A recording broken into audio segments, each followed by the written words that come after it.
ஓம் நம சிவாய. திருமண தடை நீக்கும் கல்யாண விரதம். சிவனின் மைந்தன் செந்தில் வடிவேலனுக்கு உத்திர பெருவிழா கொண்டாடும் மாதம் பங்குனி மாதம் ஆகும்.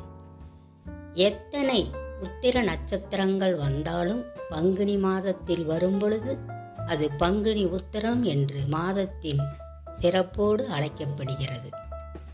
மாதங்களில் கடைசி மாதம் பங்குனியாக இருந்தாலும் நம்மை முதன்மையான மனிதராக மாற்றுவதற்கும் முக்கியமாக இல்லறம் என்னும் நல்லறத்தை ஏற்பதற்கும் இந்த பங்குனி திருநாளில்தான் விரதமிருந்து வள்ளி மணாளனை வழிபட வேண்டும். பங்குனி உத்தர திருநாள் அன்றைய தினம் வீட்டு பூஜை அறையில் வள்ளி தெய்வானை சமேத முருகப்பெருமானின் படத்தை வைத்து பஞ்சமுக விளக்கேற்றி விரதமிருந்து வழிபாடு செய்ய வேண்டும்.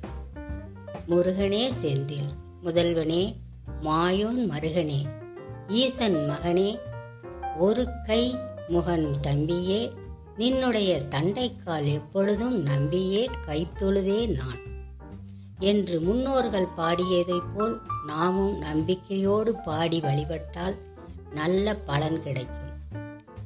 பங்குனி உத்திர திருநாளில் முருகப்பெருமானுக்கும் தெய்வானைக்கும் திருமணம் நடைபெற்றதாக புராணங்கள் கூறுகின்றன. அது மட்டுமல்ல, ராமர் சீதை திருமணம் நடைபெற்றதும், மீனாட்சி சுந்தரேஸ்வரர் திருமணம் நடைபெற்றதும், ரதிக்காக மன்மதனை சிவபெருமான் எழுப்பி தந்ததும் இந்த நாளில்தான் என்று புராணங்கள் எடுத்துரைக்கின்றன. தெய்வங்களுக்கு திருமணம் நடைபெற்ற இந்த நாளில் மனிதர்களாகிய நாம் விரதமிருந்து மால் மருகனை வழிபட்டால் மணமாலை சூடுகின்ற மங்கள நாளை காண இயலும். ஆகவேதான் இந்த விரதத்தை கல்யாண விரதம் என்று வர்ணிக்கிறார்கள். வீட்டை தாங்குவது உத்திரம். அதைப்போல நம்முடைய வாழ்க்கையை தாங்கி பிடிப்பது வாழ்க்கை துணை. அந்த துணையை தேர்ந்தெடுக்க முடியாமல் சிலர் தவிப்பார்கள். ஜாதகத்தில் அங்காரக தோஷம், களத்திர தோஷம் போன்ற தோஷங்கள் அமைந்தவர்களுக்கெல்லாம் வரன்கள் வாசல் தேடி வந்து திரும்பிச் செல்லும் சூழ்நிலை அமையும். முழு நாளும் விரதமிருந்து வேலை வணங்குவதே வேலை என கொண்டால் நாளும் பொழுதும் நலமாக இருக்கும். வாழ்க்கை வளமாக இருக்க எதையேனும் ஒன்றை நாம் நம்புகிறோம். அந்த நம்பிக்கையை சிவன் மீது மாசி சிவராத்திரி அன்று பரிபூர்ணமாக வைக்கின்றோம். தந்தை மீது நம்பிக்கை வைத்த நாம் பங்குனி மாதம் தனையன் முருகன் மீதும் நம்பிக்கை வைக்க வேண்டும். குத்துவிளக்கின் கீழே இடும் கோலம் வெறும் கோலமாக இல்லாமல் நடுவீட்டு கோலம் என்று அழைக்கப்படும் முக்கோண, அருங்கோண, சதுரங்கள் அமைந்த கோலங்களாக இட வேண்டும். கோலத்தில் புள்ளி அதிகம் இருந்தால்தான் புள்ளி எனப்படும் வாரிசு பெருகும் என்பார்கள்.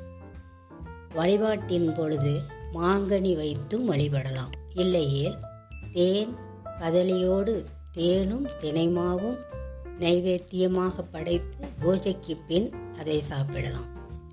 அருகில் இருக்கும் சிவாலயங்களுக்கு சென்று முருகப்பெருமானை வழிபட்டு வருவது நல்லது.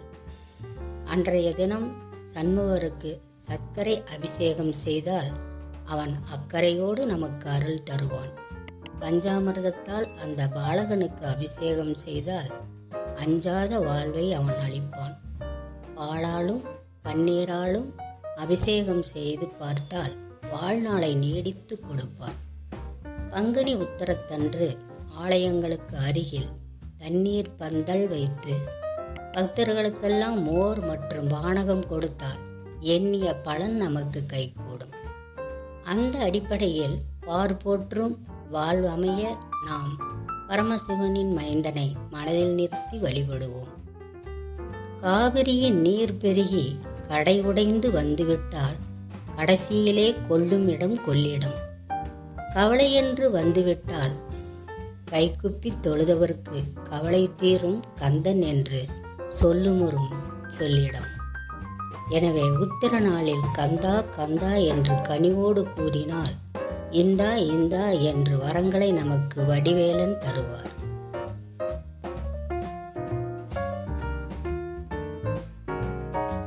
ஓம்